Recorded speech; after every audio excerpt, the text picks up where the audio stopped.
Chapter ১৮২ ভবঘুরে ক্লাইন। সেপ্টেম্বরের শুরুতে টিনজেন শহরের আবহাওয়া আরামদায়ক ঠান্ডা থেকে কনকনে শীতে রূপ নিল। তবে বিকেল ৩-৪টের দিককার রোদের আলো তখনও বেশ উষ্ণ আর আরামদায়ক ছিল।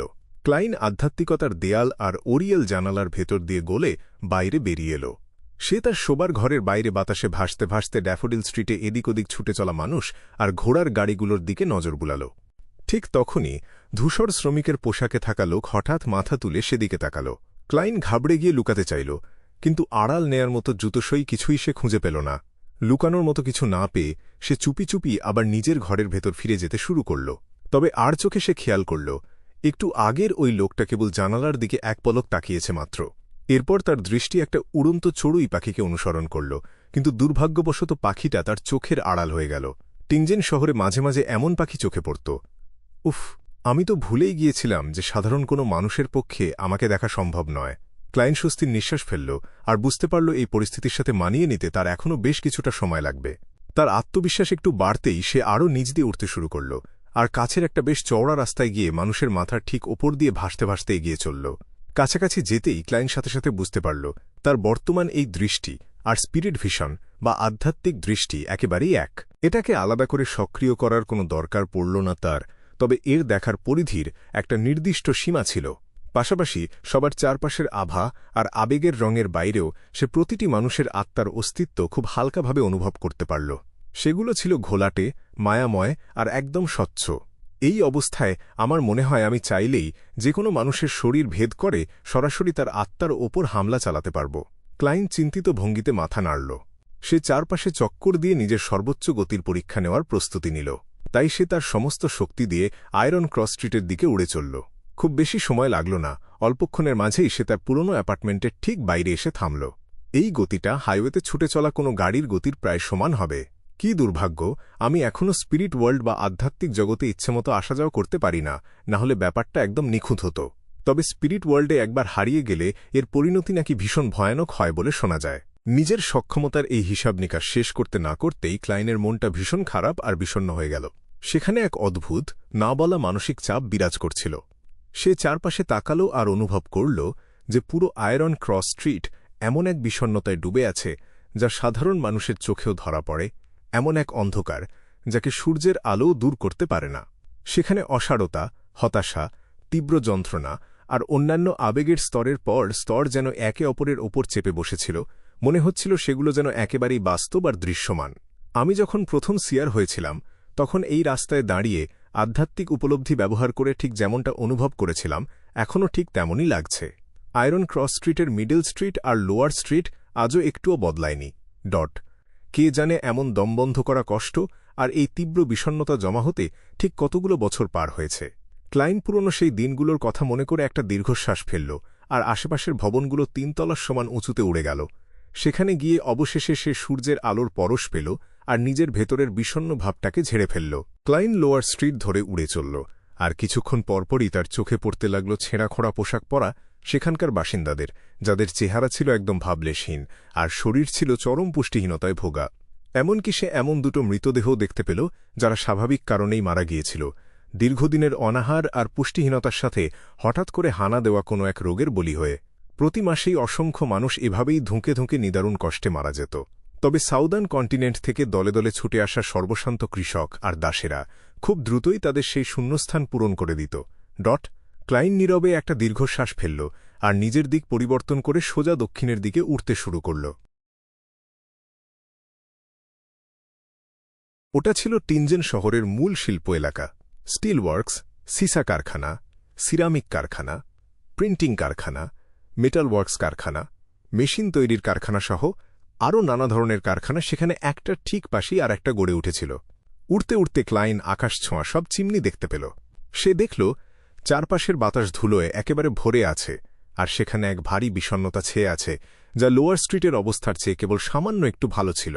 পুরো জায়গাটা চরম ক্লান্তি, তীব্র যন্ত্রণা, হতাশা আর অসারতার আবেগে একেবারে থমথম করছিল। সেখানকার শ্রমিকদের মধ্যে যাদের বয়স ৩০-এর কোঠায় তাদের সংখ্যা ছিল খুবই কম। ক্লাইন যখন এলাকাটা আরও ভালোভাবে দেখার জন্য একটু নিচে নেমে আসার কথা ভাবল, ঠিক তখনই সে হঠাৎ ভীষণ দুর্বল বোধ করল। এই দুর্বলতাটা একেবারে তার নিজের ভেতর থেকে উঠে আসছিল। আমার আধ্যাত্মিক শক্তি আর এই তীব্র চাপ সহ্য করতে পারছে না। ক্লাইন বেশ ভয় পেয়ে গেল। সে তাড়াহুড়ো করে বাড়ি ফিরে যাওয়ার কথা ভাবছিল, কিন্তু হঠাৎ করেই তার মাথায় এর চেয়েও ভালো একটা সম্ভাবনার কথা খেলে গেল। আমাকে তো আসলে সমন করে বাইরে আনা হয়েছে। আমি যদি এই সমনটা শেষ করে দিই তাহলে তো আমি এমনিতেই নিজের জায়গায় ফিরে যাব। সে নিজেকে শান্ত করল আর খুব সাবধানে চারপাশের পরিবেশ আর নিজের বর্তমান অবস্থাটুকু অনুভব করার চেষ্টা করল। আর খুব স্বাভাবিকভাবেই সে এমন একটা কিছুর অস্তিত্ব খুঁজে পেল যা অসীম দূরত্ব থেকে তার সাথে যুক্ত থাকলেও একই সাথে তার ভীষণ কাছাকাছি অবস্থান করছিল। সেটা তার সাথে এক জটিল আর অদৃশ্য সুতোয় বাঁধা পড়েছিল। সেই সংযোগের সূত্র ধরে ক্লাইন হাতের ফ্লেয়ারিং সান চার্মটাকে শক্ত করে মুঠে ধরল আর এই সমন শেষ করার তীব্র ইচ্ছা মনে মনে প্রকাশ করল। অতিকায় আর ভয়ঙ্কর এক আকর্ষণ বল তাকে মুহূর্তেই গ্রাস করে নিল, আর তার শরীরটা স্বচ্ছ থেকে একেবারে অদৃশ্য হয়ে গেল এবং চোখের পলকেই সে এই বাস্তব জগৎ থেকে পুরোপুরি উধাও হয়ে গেল।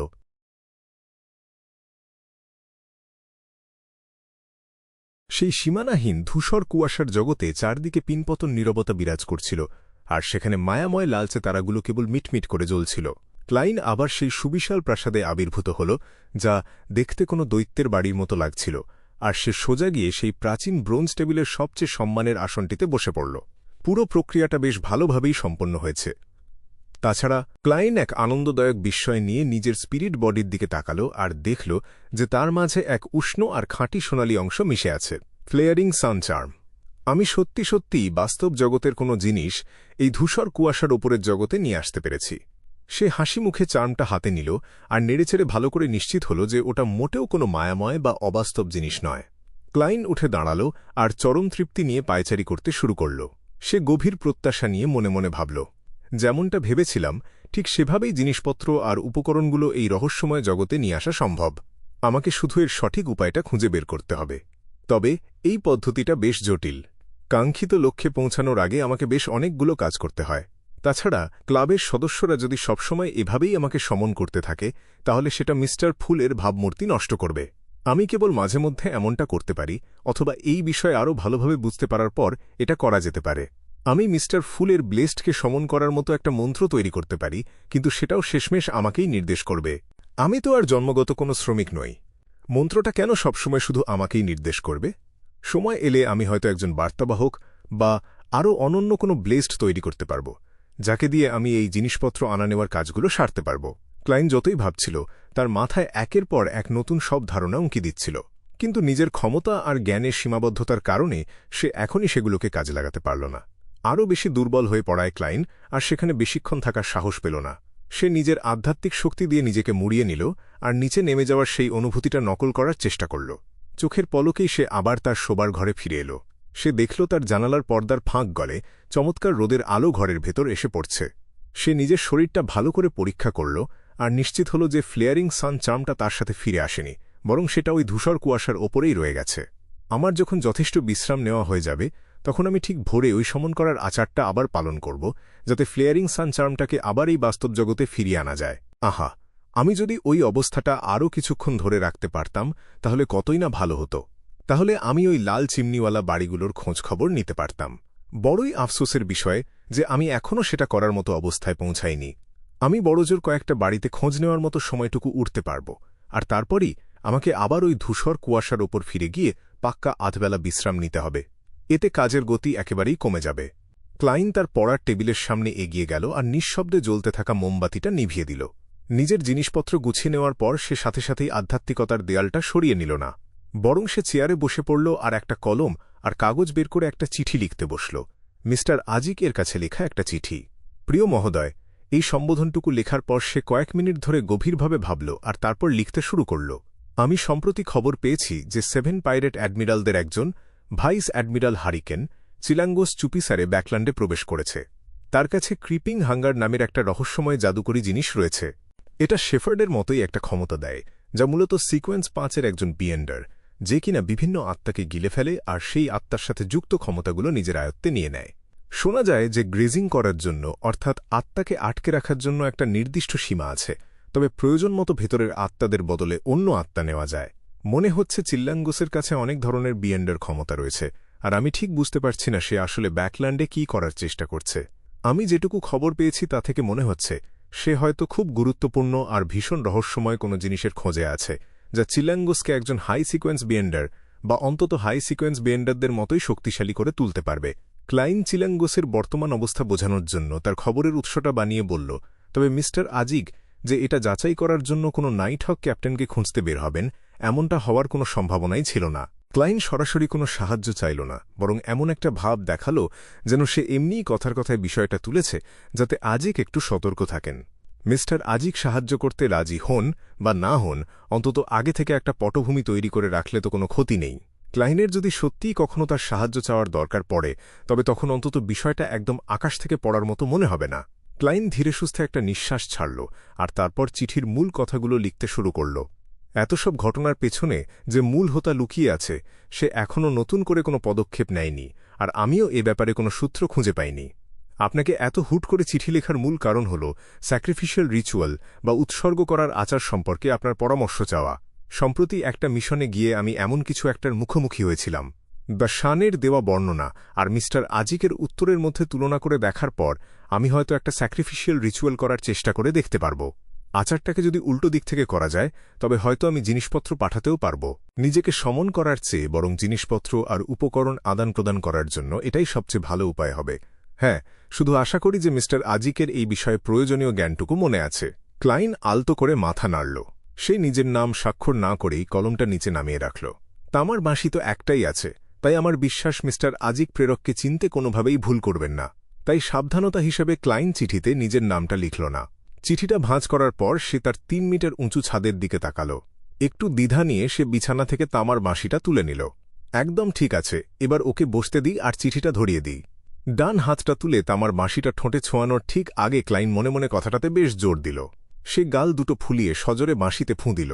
বাঁশিটা থেকে কোনো শব্দ বের হল না, কিন্তু ক্লাইনের তীক্ষ্ণ অনুভূতি বুঝতে পারল যে চারপাশের পরিবেশটা মুহূর্তের মধ্যেই বরফের মতো ঠান্ডা হয়ে গেছে।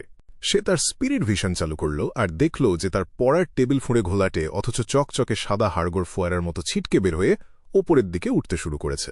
সাদা হাড়গুলো খুব দ্রুত একসাথে জড়ো হয়ে একটা মায়াময় অথচ সুবিশাল দানবের রূপ নিল। এর মাথাটা আধ্যাত্মিকতার দেয়াল ফুঁড়ে অজানায় হারিয়ে গেল।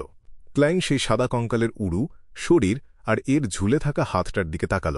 কঙ্কালটার ডান হাতের পাতা খুলতে দেখে ক্লাইনের ঠোঁটের কোণ সামান্য কেঁপে উঠল, আর সে ভাঁজ করা চিঠিটা সেদিকে ছুঁড়ে দিল।